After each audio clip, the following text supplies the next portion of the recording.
Good morning.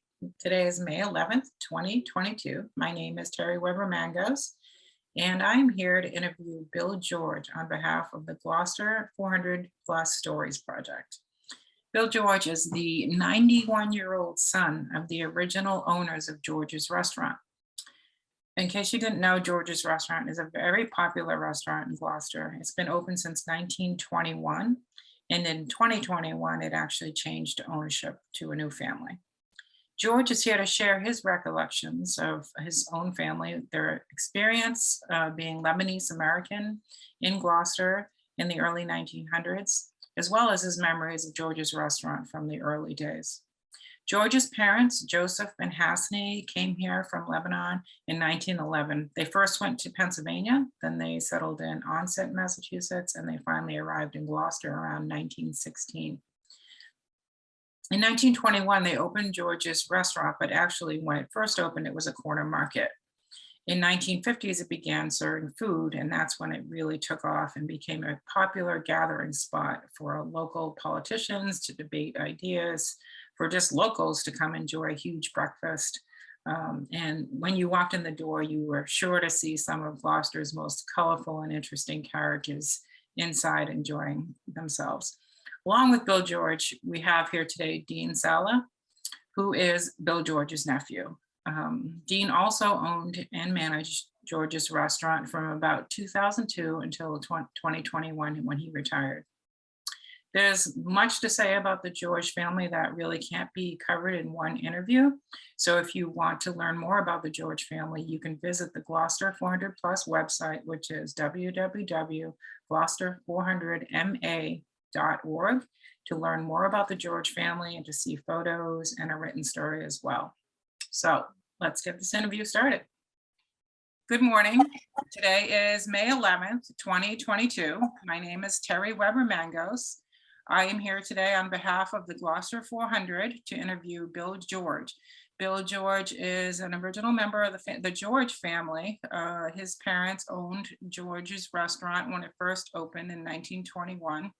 And George is here to talk about his family's recollections of past history, a bit about the Lebanese American experience in Gloucester in the early 1900s, a little look at what George's Restaurant was like in the early days of opening and throughout the 50s, 60s and forward.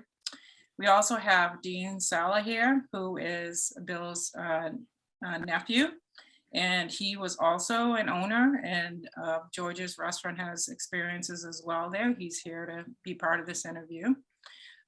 Just to let people know, in case they didn't already know, George's Restaurant is quite a landmark in Gloucester, Massachusetts.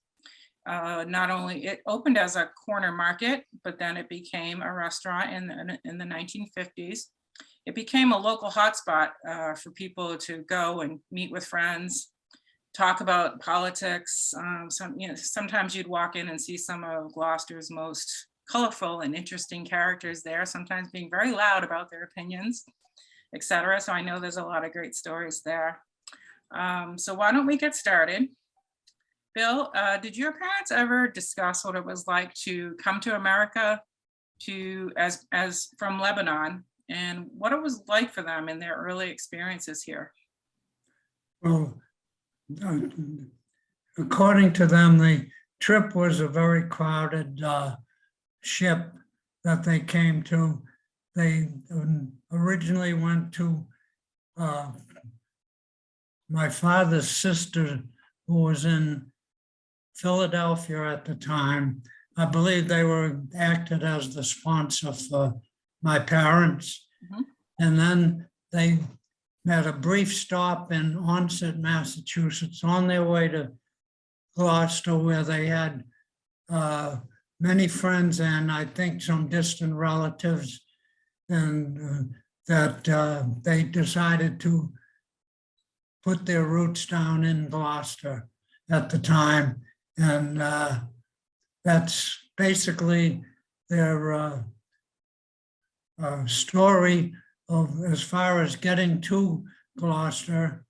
And I could elaborate a little that my father was very much into America. He loved America and he wanted to learn the language and become a citizen as soon as possible, which he did do.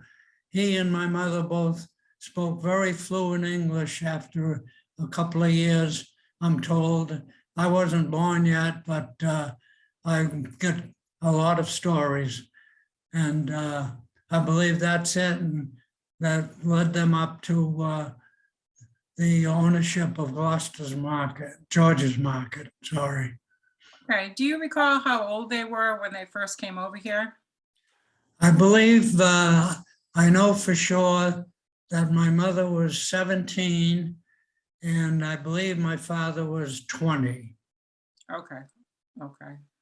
The best I could recollect from the records that I could find. Okay, and so they came to Gloucester around 1916? I would say about 1916, yes. Okay. And after their arrival here, I hear this rumor that they had 9 children. They sure did. So it's not a rumor, it's a fact. They had 9 kids. And where did they live when they had these 9 kids? How did they house 9 children?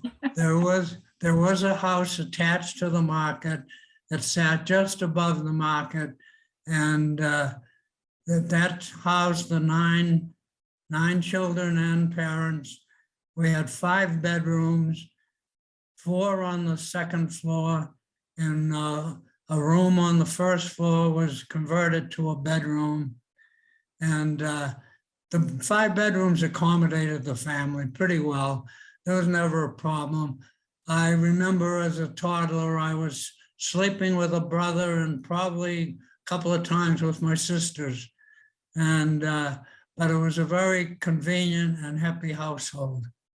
And did they share one bathroom? Did everyone share one bathroom? We had one bathroom, and wow. It's amazing today to reflect on that and figure out how did that work out comfortably. And I do have a story about that. The parents, even though they wanted to be Americanized as fast as possible, there was still a little of the taint of the Arabic culture, which I'm talking about as the male dominance factor. Right. And I recall one story when I was standing outside of that one bathroom while my sister Alice was there, and my mother yelled up the stairway, "Alice, please get out of there, your brother's waiting." And that didn't last too long.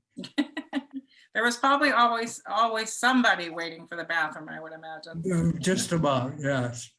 So that the place that you lived, that was right above George's restaurant, right? Yes. The market, of course, was in operation when I was born. And I believe from the stories that I've heard, in 1921, my father bought the property from John Matter, who was another Lebanese immigrant. And I believe the market might have been open prior to that. And then my father bought it out to in June of 1921, according to records that I have. Excellent, excellent. Okay. What did your father do for work when he came over from Lebanon? I know he was young, but almost everyone was working at that point, even as teenagers. Do you know what he did for work before he came over here or even first got here? Yes, he worked at a small dry goods store. I believe it was on Pleasant Street in Gloucester, prior to going into the market business. Okay. And looks like he made a good decision, because look at how it turned out, right? Yeah, I think so. So it was a market and it was selling mostly foods. And then what kind of food did it actually offer in terms of being a grocery store? Did it offer Lebanese American food or just strictly American? Not quite in the early days. It was a small neighborhood market. He had mostly staple food. And as time went by, it grew into a full meat market. And he had home delivery, and it ventured that way for probably 30 years until the advent of the supermarket came in, which caused some changes. Oh, what kind of changes? What happened? Well, I think the transition to somewhat of counter serving became like a delicatessen coffee shop type thing. Dean can probably fill you in better on that than I can. And that's mostly when my oldest brother took over the market as my dad aged. Okay, what was your oldest brother's name? It was Joseph Jr., but he was referred to as George by everybody. Okay. By everyone, yeah. Okay, so in the 1950s, it sounds like it turned over to counter service and basically evolved into a restaurant from there, right? Yes, I think as Dean and his brother took over, it became more of a restaurant. Dean, what years were you working there as a youngster, basically, before you owned it? So next door to the shop that I turned into an ice cream shop, my Aunt Sarah, Billy's sister Sarah, had a secretarial shop. And I remember being in there very, very early, sorting out coupons for her and just doing some filing, just keeping me busy. She probably gave me a quarter or whatever, but those are my early days of actually working there before I, graduated. How old were you when you started working there at all? I'd be guessing, 10 years old or something like Oh, wow, that. okay. The So family was always around. We lived right around the corner on Stone Court. My family is Sala. My mother was a judge. Billy's sister Alice that he just spoke of, getting booted from the bathroom. So the family, that was the mother house, was Sithu and Jiddu. Billy had moved on to Connecticut. Unfortunately for us, we didn't get enough of them, but trying to get caught up with them now. That's good. So I hear that you had a sister, Helen, Bill, who was heavily involved in running the restaurant. You want to say anything about Helen? Can you hear me? Dean? You addressing me, Terry? Yes, I'm sorry, Bill. You had a sister, Helen, is that correct? Oh, yes, Helen. Was she heavily involved in the restaurant? She was there all the time, involved. I'm sure she helped out clerking, etc. Helen was the glue that cemented our family together. Everything revolved around her mostly. And she stayed with the family, and she lived out her life taking care of my mother and father until their passings. And then she passed away in 2015. Okay. Dean, did you have anything to say about Helen? I know you mentioned her at one point being really involved. Helen was fondly referred to as the Beaver because she never stopped working.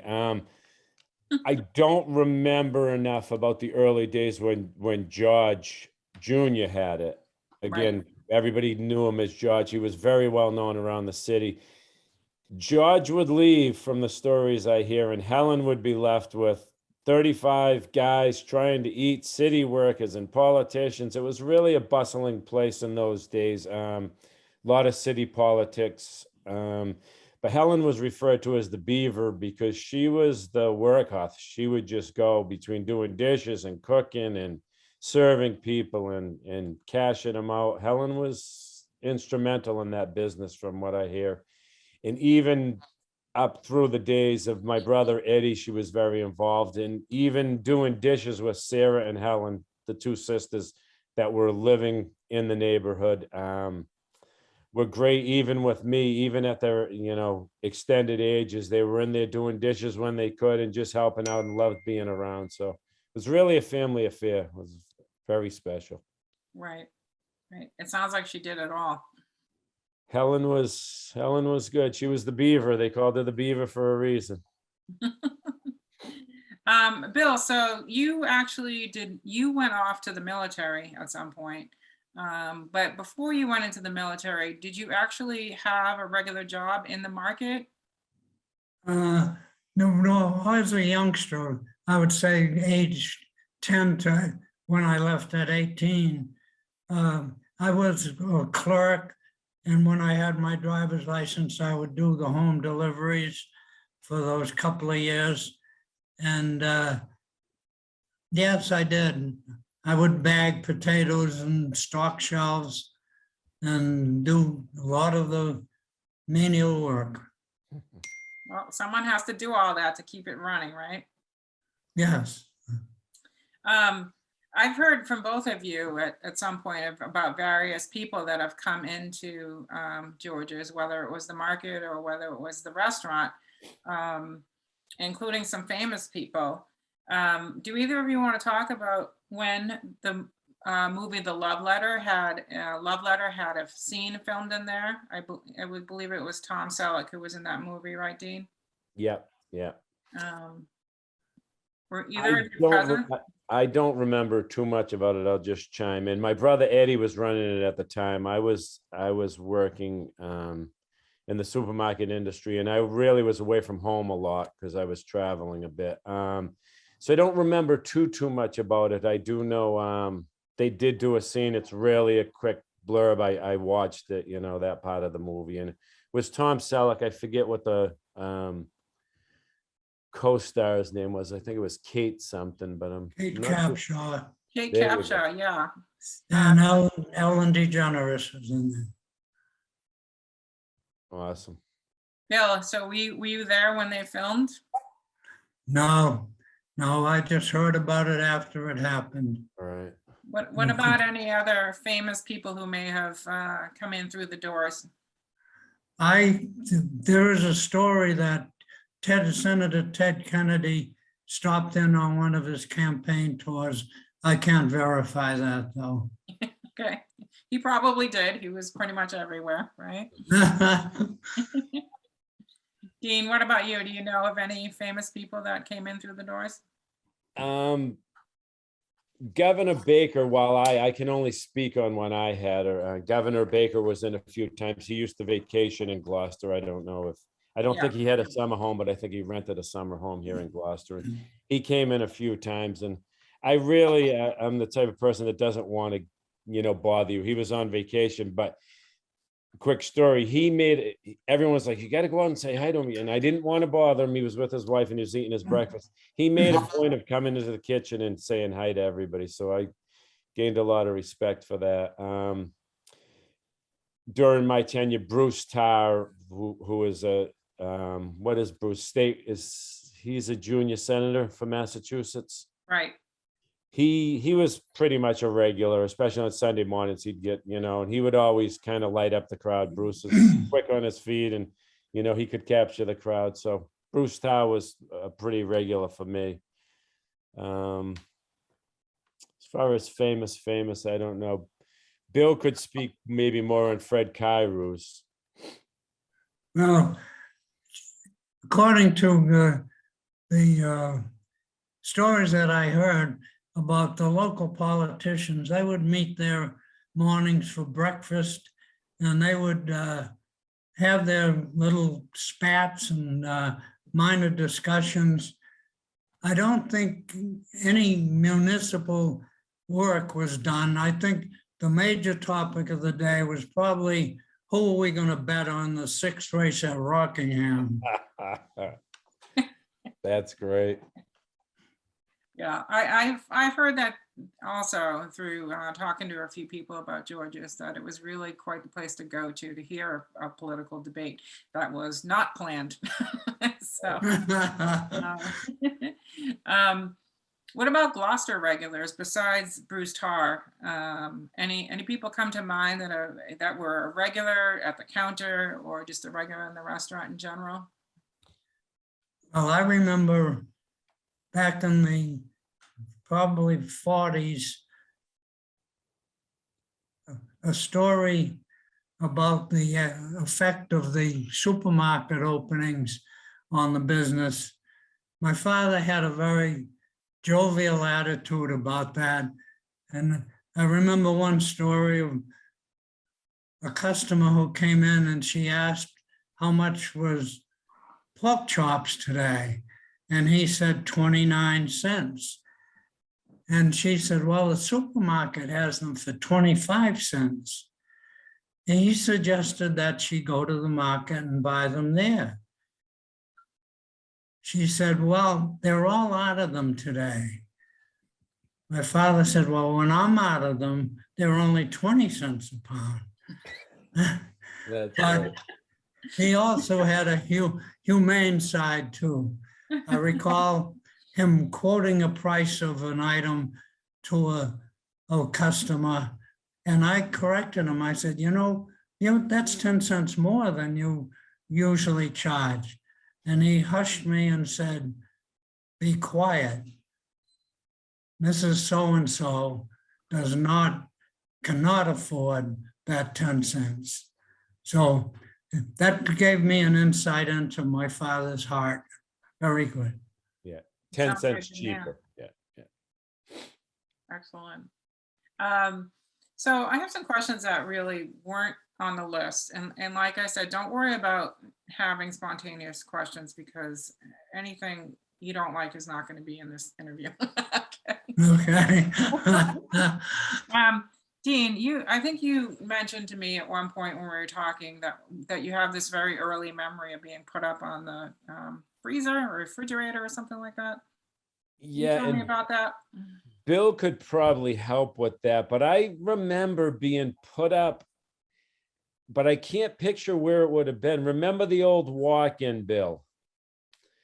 The walk-in refrigerator where everything was stored. Yes, yes.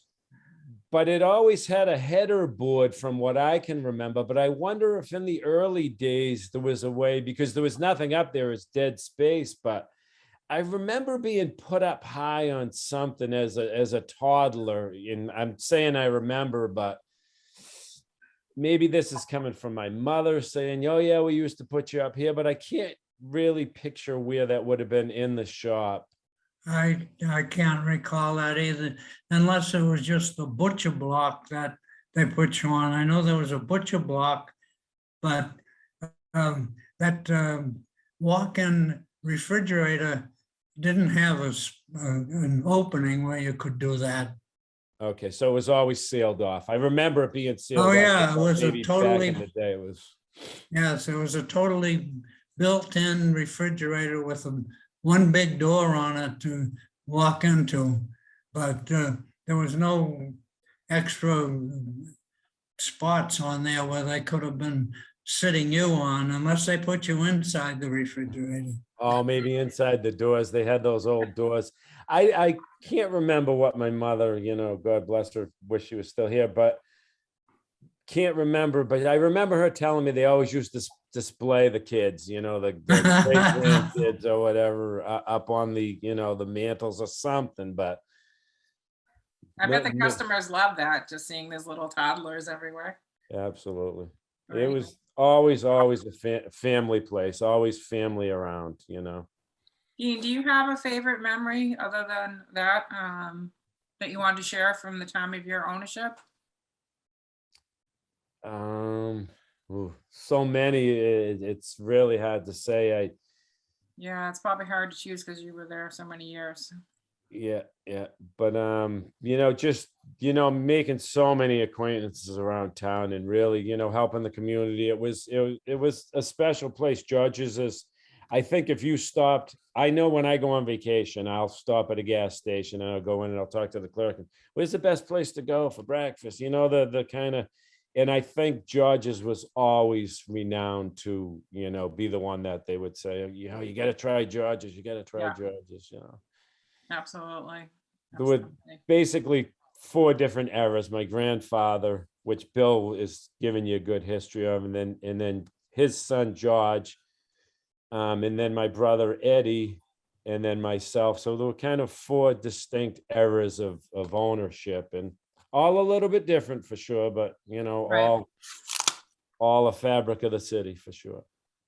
So Bill, we didn't really touch upon this very much. Kind of want to go back to your parents coming to Gloucester partly because there was a Lebanese American community here in the early 1900s. Is that right? Yes, there were people here before my parents, and I think that's what had them decide to come to Gloucester. Okay.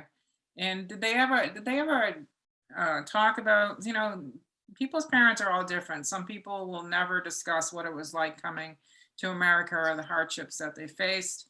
Other people are pretty open about it with their children and everyone else. Did they ever discuss with you any difficulties or any great experiences they had coming here and not being, American at the beginning and becoming Lebanese American here? No, they never complained about their transition. I think they were very happy, and like I just said before, they loved America, and then my father was always grateful that he was allowed to come into this country, Right. and he just believed in America. He was a strong American. Oh, excellent. That is about it. That concludes it. I thank both of you, and I thank Karen for helping out with the Zoom. Awesome. Thank you very much. Thank You're you. welcome.